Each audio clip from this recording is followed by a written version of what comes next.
প্রিয় শিক্ষার্থীবৃন্দ, আসসালামু আলাইকুম। তেজগাঁ মডেল হাই স্কুলের অনলাইন ক্লাসে তোমাদের সকলকে স্বাগতম।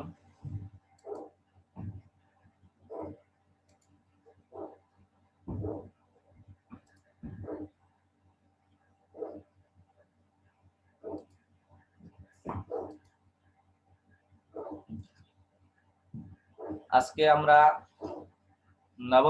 দশম শ্রেণীর ব্যবসা উদ্যোগ হতে চতুর্থ অধ্যায়ের মালিকানার ভিত্তিতে ব্যবসা এর মালিকানার ভিত্তিতে ব্যবসায়ের প্রকারভেদ সম্পর্কে আলোচনা করব।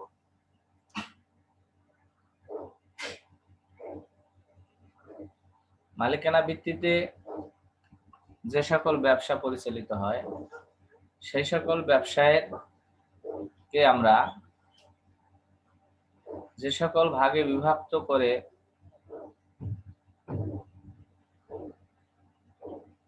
আলোচনা করতে পারি তা হলো এক মালিকানা ব্যবসা, অংশীদারি ব্যবসা, যৌথ মূলধনী ব্যবসা ও কোম্পানি সংগঠন ব্যবসা, সমবায় সমিতি ও রাষ্ট্রীয় ব্যবসা। আর এই মালিকানা ভিত্তিতে যে ব্যবসাগুলো আছে সে সম্পর্কে আমরা আজকে পূর্ণাঙ্গ ব্যাখ্যা সহ আলোচনা করব।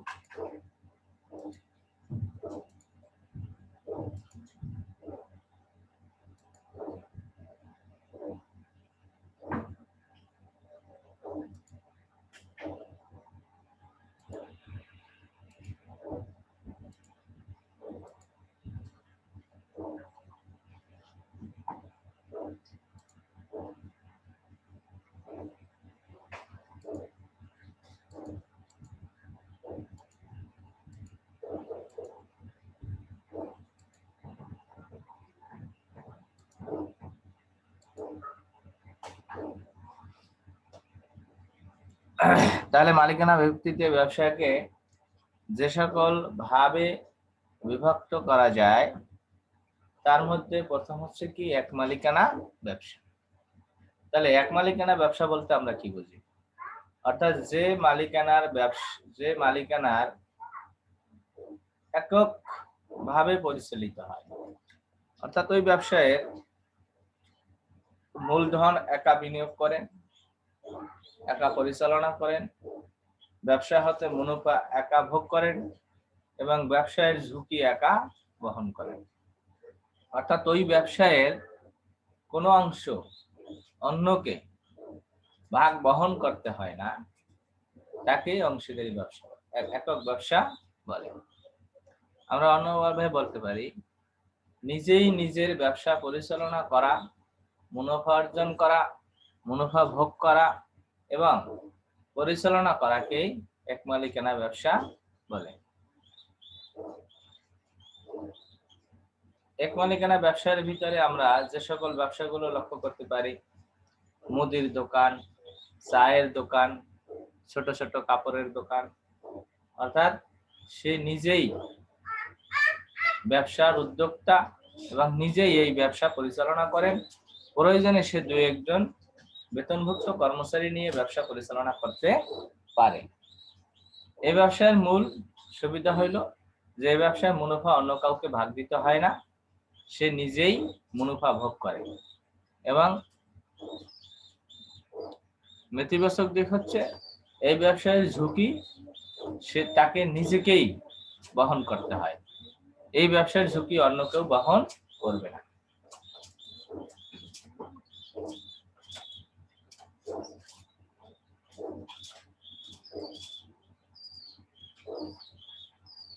এরপরে আমরা আসতে পারি অংশীদারি ব্যবসা। তাহলে অংশীদারি ব্যবসা বলতে কি বুঝি? যে ব্যবসা দুইয়ের অধিক ব্যক্তিবর্গ দ্বারা পরিচালিত, নিয়ন্ত্রিত, মূলধন বিনিয়োগ এবং মুনাফা বন্টন করা হয়ে থাকে, তাকে অংশীদারি ব্যবসা বলে। অর্থাৎ এই ব্যবসায় একাধিক ব্যক্তি মালিকানা থাকে এবং একাধিক ব্যক্তি এই ব্যবসায় মূলধন বিনিয়োগ করে। তারা এই ব্যবসা পরিচালন অংশীদারদের মতামতের ভিত্তিতে এককভাবে পরিচালিত হতে পারে, আবার যৌথভাবেও পরিচালিত হতে পারে। তাহলে এই ব্যবসার শুরুতেই কি করতে হয়, যে সকল অংশীদার মিলে এই ব্যবসা পরিচালিত করবে তাদের মধ্যে একটা চুক্তিপত্র তৈরি করতে হবে। অর্থাৎ তারা এই চুক্তির ভিত্তিতে অংশীদারি ব্যবসাটা পরিচালিত হবে। চুক্তিপত্র সম্পন্ন হওয়ার পরে তারা ইচ্ছে করলে এই ব্যবসাকে রেজিস্ট্রেশন করতে পারে। অর্থাৎ সরকারি আইন অনুযায়ী তারা এই ব্যবসা রেজিস্ট্রেশন করলে তারা কিছু অতিরিক্ত সুবিধা ভোগ করতে পারে। সুবিধা হচ্ছে, তাদের কোনো ব্যক্তি যদি তাদের আর্থিক অসঙ্গতি তৈরি করে, বিবাদ তৈরি হয়, সেক্ষেত্রে আইনের মাধ্যমে এই ব্যবসায় সমাধান করতে পারে। এই ব্যবসা ইচ্ছে করলে তারা রেজিস্ট্রেশন করতে পারে, আবার নাও করেও অনেকে এই ব্যবসা পরিচালিত করতে পারে। অর্থাৎ যে ব্যবসায় মালিকানা 2 বা তার অধিক তাকেই অংশীদারি ব্যবসা বলে। এরপরে আমরা আসবো যৌথ মূলধনী ব্যবসা বা কোম্পানি সংগঠন। যৌথ মূলধনী ব্যবসা বলতে কি বোঝায়, যেখানে বৃহৎ আকারে 7 অধিক পরিমাণে ব্যক্তিবর্গ মিলে বৃহৎ আকারে ব্যবসা পরিচালিত হয় এবং এটা একটি দেশের অর্থনৈতিক উন্নয়নে অগ্রগতির ভূমিকা পালন করতে পারে। এটা আন্তর্জাতিক ভাবে পরিচালিত হতে পারে, অর্থাৎ এর মূলধনের পরিমাণ অনেক বেশি হবে এবং একটি নীতিমালা তৈরি হবে, ওই নীতিমালা অনুসারে এই ব্যবসা পরিচালিত হবে। এই জাতীয় ব্যবসাকেই বলা হয় যৌথ মূলধনী ব্যবসা। অর্থাৎ এখানে মূলধনের পরিমাণ অনেক বেশি থাকবে।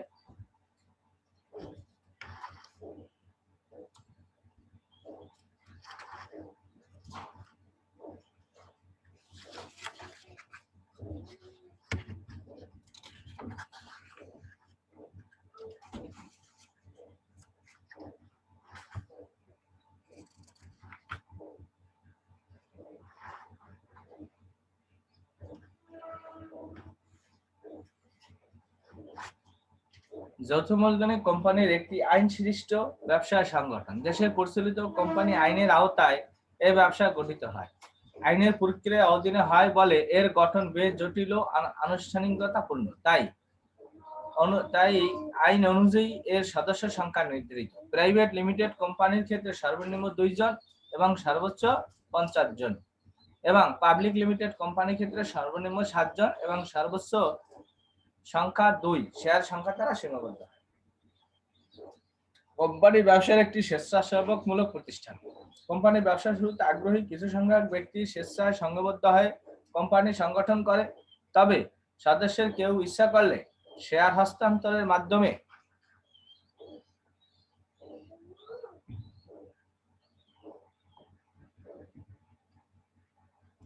সহজেই ব্যবসা থেকে বিদায় নিতে পারে। আবার কেউ ইচ্ছা করলে শেয়ার ক্রয়ের মাধ্যমে এর সদস্য লাভ অর্জন করতে পারে। কৃত্রিম ব্যক্তি হওয়ার কারণে কোম্পানির একটি সিল ব্যবহার করতে হয়। কোম্পানির সকল কাজে ও কাগজপত্র সিলের বাধ্যতামূলক থাকে। কোম্পানি ব্যবসায় যেহেতু আইনের মাধ্যমে সৃষ্ট, তাই এর বিলুপ্ত ঘটাতে চাইলে বা করতে হলে আইনের আনুষ্ঠানিক প্রক্রিয়া সেভাবে যে চিরন্তন অস্তিত্বের মর্যাদা লাভ করে।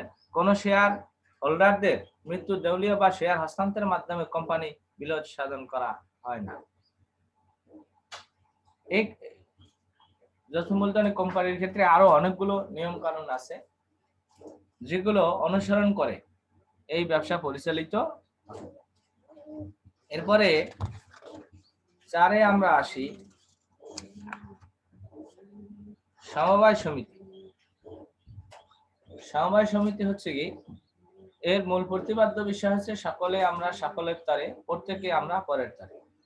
অর্থাৎ সকলে একত্রিত হয়, সকলের মতামতের ভিত্তিতে সকলের কল্যাণার্থে চিন্তা চেতনা ধারণা নিয়ে সমবায় সমিতি তৈরি হয়। সমবায় শব্দের অর্থ হলো সম্মিলিত উদ্যোগ বা প্রচেষ্টায় কাজ করা। সম্মিলিত প্রচেষ্টা এগিয়ে যাওয়ার অনুপ্রেরণা ও চিন্তা থেকেই সমবায় ব্যবসায় বা সমবায়ের উৎপত্তি। শিল্প বিপ্লব, প্রযুক্তি নির্ভর বৃহদায়তন ব্যবসা সংগঠনের বিকাশের ফলে পুঁজিবাদী কাজ ব্যবস্থা ভিতর যত মজবুত হতে থাকে, এর প্রভাবে সমাজের অর্থনৈতিক বৈষম্য দেখা দিতে থাকে। স্বল্পবিত্ত ও মধ্যবিত্ত শ্রেণীর পেশাজীবী ব্যবসায়ীরা আর্থিকভাবে দুরবস্থার সম্মুখীন হতে থাকে। পুঁজিবাদী সমাজের সৃষ্টি ও জাতীয় অর্থনৈতিক বৈষম্য দুরবস্থা থেকে মুক্তির প্রয়াসে উত্তর আমেরিকা ও জাপানে তবে প্রথমে এই সমবায় সংগঠন চালু হয়। তবে সমবায় সমিতি প্রতিষ্ঠার পথে অগ্রগতিক সংগঠন হচ্ছে 1844 সালে উত্তর ইংল্যান্ডের রসডেল নামক স্থানে প্রতিষ্ঠিত রসডেল সমবায় সমিতি। 28 জন তাঁত শ্রমিকের 28 জন স্টার্লিং পাউন্ড পুঁজি নিয়ে প্রতিষ্ঠিত এই সমবায় সমিতিকে বিশ্বের সর্বপ্রথম সমবায় সমিতি হিসাবে গণ্য করা হয়। এই সমবায় সমিতির কতগুলো নিজস্ব বৈশিষ্ট্য আছে। বৈশিষ্ট্য হলো সাধারণত নিম্নবিত্ত ও বিত্তহীন সমমানা ও পেশা ব্যক্তিবর্গ স্বেচ্ছামূলকভাবে এই জাতীয় সংগঠন গড়ে তোলে। সমিতির উদ্দেশ্য হচ্ছে বৈধ উপায়ে সমিতির সদস্যদের আর্থিক সামাজিক অবস্থা উন্নয়ন সাধন। ব্যবসার প্রধান উদ্দেশ্য হচ্ছে আত্মনির্ভরশীলতা অর্জন, মুনাফা অর্জন নয়। 2001 সমবায় আইন 3 ধরনের সমবায় সমিতি উল্লেখ আছে।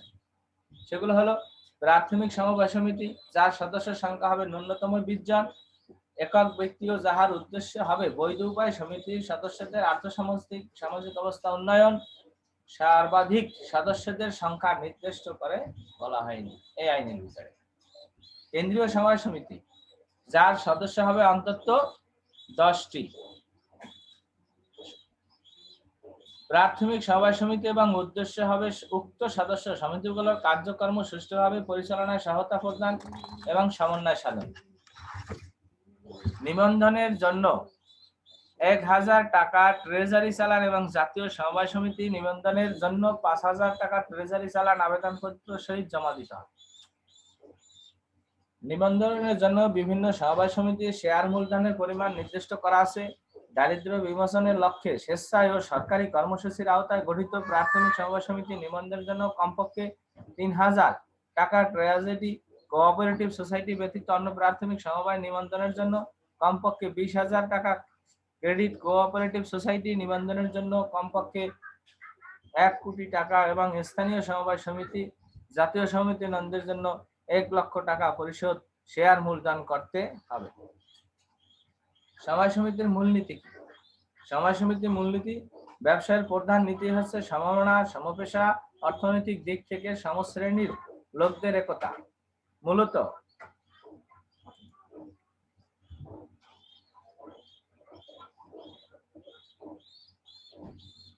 সমবায় আরেকটি গুরুত্বপূর্ণ নীতি হলো সাম্য ও সকলের সমান অবস্থা অংশগ্রহণ। এর সদস্যগণের অর্থনৈতিক, সামাজিক, রাজনৈতিক ও ধর্মীয় যেমন হোক না কেন সবাই সমান মর্যাদার অধিকারী হতে হবে। সমবায় আরেকটি নীতি ও মূল্যবোধ হলো সরকার সকলের তরে সকলে আমরা প্রত্যেকের আমরা পরের তরে, অর্থাৎ পারস্পরিক সহযোগিতা। একে অপরের সহযোগিতার মাধ্যমেই এই সমবায় সংগঠন পরিচালিত হয়। সদস্যদের পারস্পরিক আস্থা বিশ্বাস সমবায়ের সাফল্যের আরেকটি গুরুত্বপূর্ণ দিক। সমবায়ের আরেকটি মূল আদর্শ হলো গণতান্ত্রিক মূল্যবোধ ও চেতনা। সমবায় সমিতিকে সকলের ভোট প্রয়োগের অধিকার আছে। প্রত্যেক একটি ভোট থাকে। শেয়ার মূলধনের পরিমাণ সদস্য মধ্যে কম বেশি থাকলেও ভোটাধিকার প্রয়োগ মতামত প্রকাশের সকলের সমান সুযোগ থাকে এই সমবায় সমিতির মাধ্যমে। এরপরে আমরা যে বিষয়টি নিয়ে আলোচনা করব তা হলো রাষ্ট্রীয় ব্যবসা।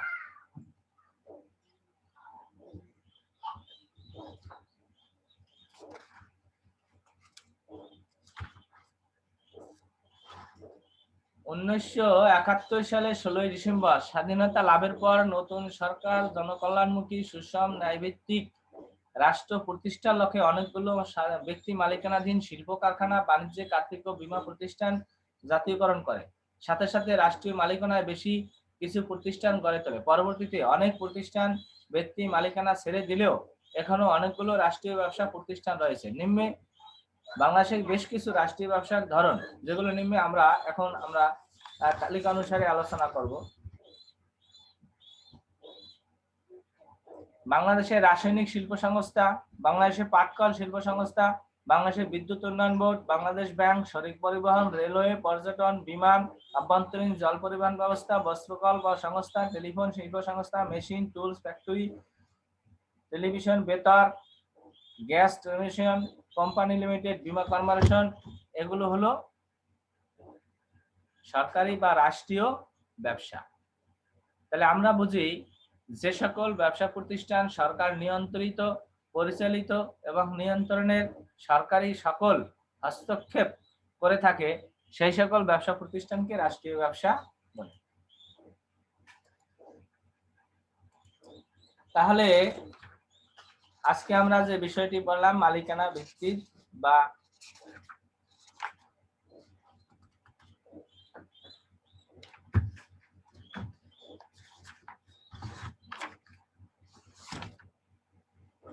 মালিকানা ভিত্তিতে ব্যবসা, অর্থাৎ চতুর্থ অধ্যায়ের মালিকানা ভিত্তিতে যে সকল ব্যবসা সংগঠন গড়ে ওঠে সে সকল ব্যবসা সম্পর্কে। অর্থাৎ এখানে যে ব্যবসাগুলো আমরা এতক্ষণ আলোচনা করলাম, এক মালিকানা ব্যবসা, অংশীদারি ব্যবসা, যৌথ মূলধনী ব্যবসা, কোম্পানির সংগঠন, সমবায় সমিতি এবং রাষ্ট্রীয় ব্যবসা, অর্থাৎ এই ব্যবসাগুলো সম্পর্কে তোমরা আশা করি ধারণা অর্জন করতে পারছো। এখন তোমরা বাসায় যে কাজটি করবে, অর্থাৎ বাড়ির কাজ থাকবে আমাদের এক মালিকানা ব্যবসায়ের বৈশিষ্ট্য। অর্থাৎ আমরা যে এক মালিকানা ব্যবসা নিয়ে আলোচনা করলাম, এই এক মালিকানা ব্যবসায়ের কতগুলো একান্তিক বৈশিষ্ট্য রয়েছে, সেই বৈশিষ্ট্যগুলো কি, সেই বৈশিষ্ট্যগুলো তোমরা পরে লিখে রাখবে। তাহলে আজকের ক্লাস আমাদের এ পর্যন্তই। আশা করি সবাই ভালো থাকবে। সবাইকে অনেক ধন্যবাদ। আসসালামু আলাইকুম।